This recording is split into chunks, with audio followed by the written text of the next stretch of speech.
এই যে চিংড়ি মাছের বড়া করছি।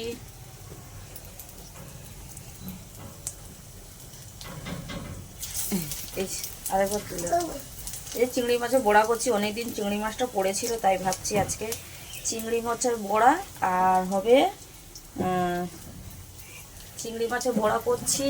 আর এই যে ডাল হচ্ছে চচ্চড়ি, মাছের মাথা দিয়ে চচ্চড়ি করেছি। আর এখন ডাল করে তখন চলো, মাছ ভাজা তো হয়েই গেল, মাছের বড়া করলাম। আর এখন করব এই যে ডাল ডাল। তো চলো তোমাদেরকে সেইটাই দেখাই। তোমরা কি কি রান্না করছো অবশ্যই বলো আমাকে। আমি তো এখন ডাল করছি, ডালটা এখন ছাল দিয়ে নিচ্ছি। এই যে ডাল হচ্ছে, এই যে মাছ ভাজা হয়ে গেছে। আর এই যে বাঁধাকপি দিয়ে মাছের মাথা দিয়ে রান্না করেছি।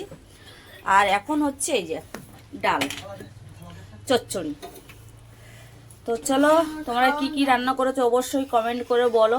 তো আমার তো রান্না সকালের রান্না, এই যে দুপুরবেলা রান্না। আর মাছের চপের জন্য আমি রান্না করেছিলাম, মাছের চপ মানে কি ছোট ছোট চিংড়ি মাছ নিয়ে এসে তোমার দাদাভাই, তা সেটাই রান্না করা হলো। তো তোমাদের বাড়িতে কি রান্না হয়েছে না হয়েছে চলে আসো। ফেসবুকে সব বন্ধুদেরকে নেমন্তন্ন রাখলাম আমি, সবাই চলে আসো। তো টাটা, পরের ভিডিও আবার দেখা হবে। তো কেমন লাগলো অবশ্যই বলো, ঠিক আছে? টাটা।